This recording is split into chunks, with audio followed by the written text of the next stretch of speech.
So who we are, so we are, all of us were members of the Kubernetes Code of Conduct Committee. Now Xander and I are, how do you say that word, emeritus? Yes. Emeritus, thank you.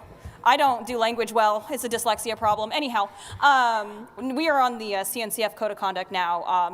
But the group of us together during our joint committee term wanted to put together this talk about impact and intent. And one of the things we really want to acknowledge is that this will be a very imperfect talk, but we're going to give it our best shot anyway. So who am I? My name's Hilliary Lipsig. I work at Red Hat. And I'm going to move that way. The sharing a mic thing is always kind of awkward, so we're just going to like dance around the stage, and maybe that'll be funny.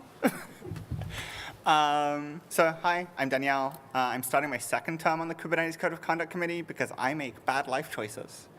Yeah, I'm going to move this way. Are we doing it in picture order or? Yeah. I guess we are. Okay. Well, no, we're not. I'm switching it up.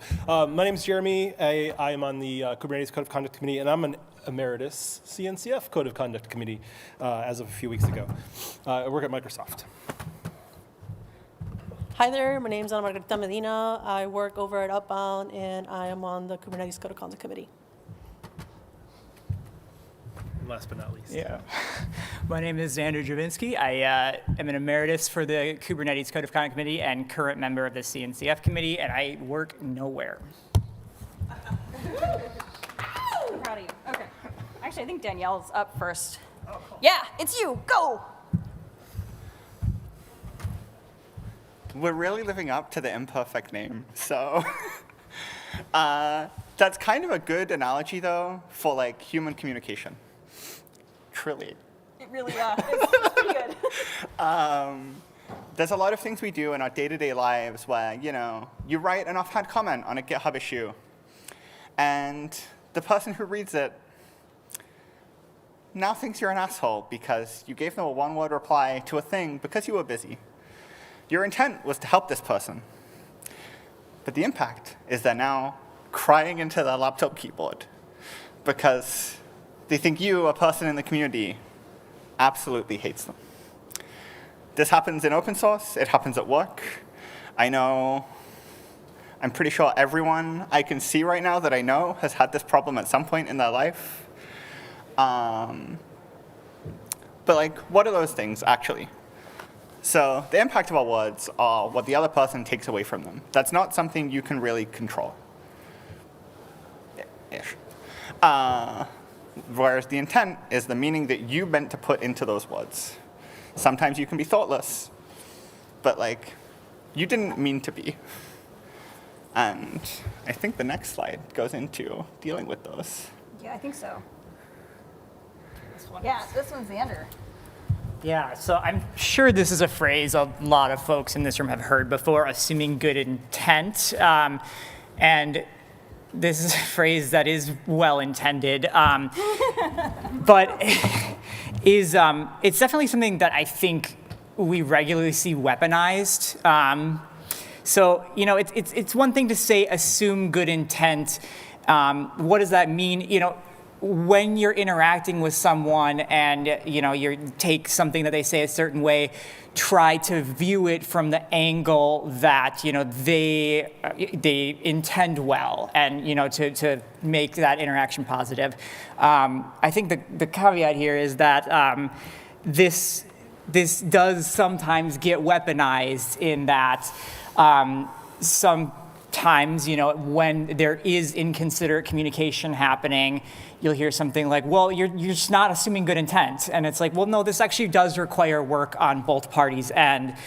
You can't just walk through the world stomping around, yelling at everyone, demanding good intent be assumed. You actually do also have to do the work to convey tone and be decent, especially with the work that we do being so text-based.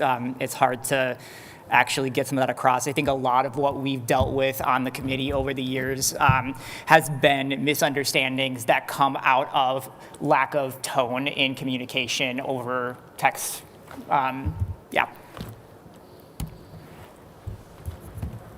forget whose slide was this. Was mine, wasn't it? Oh, it was me. Okay. So, in one of those things where it's like, okay, how do I convey tone in text?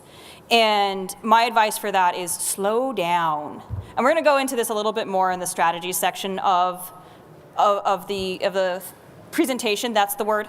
But basically, you do not owe anybody an instantaneous response ever.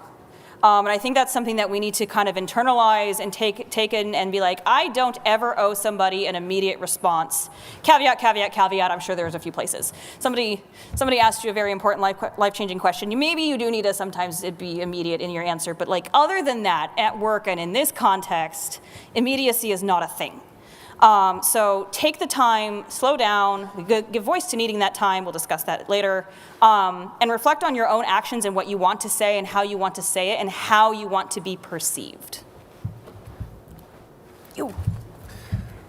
All right. So I think continuing on that theme of slowing down, intentionality is really important in communication. And we need to think about maybe words that have a meaning in our region, or think about the context of things that are said in a discussion, because there are differences across cultures, across regions, that can have an impact on how communications are perceived by other parties. And I think that's another pretty common one that we see. A response may come across as super terse, or it may seem rude, and that's really because you're approaching it with a different cultural lens. So as you're communicating, you need to think about how your words may be perceived, and think about what those cultural differences might mean to help avoid some of those misunderstandings. Strategies.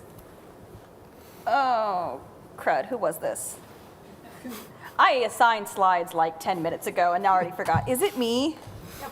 Fudge. Danielle, you've been quiet. Okay, actually this is me because this is my example. I remember now. Sometimes what you can do in addition to your tone or your word choices is try to communicate what your intent is.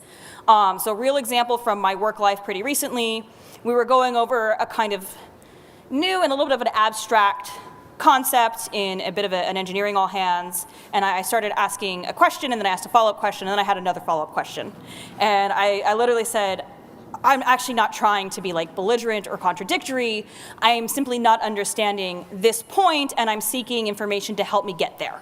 And by taking a moment to stop and be like, okay, how am I coming across, not just to this direct person who is superior to me, and yes, I have a relationship with, but to all of the people who are watching who may or may not be on the same level of like seniority within the team that I am. And what kind of, example of behavior do I want to be setting with this information gathering that I'm going through? So that was why I kind of took a stop and communicated my intent is I'm seeking to understand X because I currently don't. And that I think helped us to also shorten my number of questions I had to ask by identifying that. Was it you? Yes, you've been so quiet this time. So one of the things that we talk about with intention and impact is that you want to lead with curiosity, and you want to think about like what is the perspective that the person that you're talking to has, but also what is the perspective that you're holding and how is this different from the other one. And this is where empathy also comes in, that we have another slide on that. And you really can't just guess what their perspective is. Sometimes you do have to ask for it, so you can have that dialogue of like, my intent is this, I'm curious to know where is it that you're coming from, would you like to explain? And this can sometimes be like a Zoom call that you might need to have after like a back and forth on a GitHub PR, like that might be like the second step after you have some Slack DMs around it. And similar to what Xander was saying is like, you wanna have like that, like expect good intentions, but also what is the work that they're putting in for you to have those good intentions. Wait, did you have two in a row? No. Who's doing this? Danielle? Sure. I just like threw her under the bus right there. This is actually one that is frequently my problem in life. Like I'll finish work and then my coworkers come online because, we work across time zones in open source and, well, everywhere these days. And, it's really exciting when you see people wake up and start having opinions and doing things. And sometimes Well, sometimes, you might need to have a conversation about what's going on. And it can be really easy to pull out your phone, type a little Slack message, be like, cool, done for the day, put my phone down, don't see their response. And you've just told someone that came up with this great idea that you potentially think it's dumb. Not in so many words, but you've gone, why are we doing this? Just out of curiosity. But because you were in a rush, you maybe didn't think about how you were saying something. And that really sucks to be on the other end of. I'm pretty sure this is fairly common in Kubernetes too. Really common in PRs and issues to just have a lot of throwaway comments that kind of add up to people getting really anxious and upset. And so it can be really helpful when you don't have time to properly engage with something to walk away. Mm-hmm. Come back tomorrow. In open source, nothing happens that quickly. Has anyone ever landed a Kubernetes PR in under a week?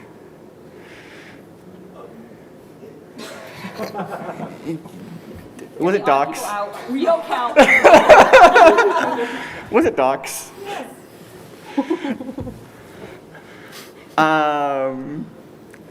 The point is, nothing is ever that urgent.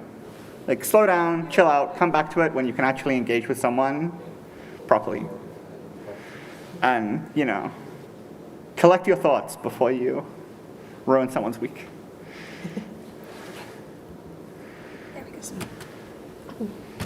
And one of the ways that we can put some of the stuff that we've been talking about together is a strategy called talk with your ear, when you're coming in with empathy, respect, and attention.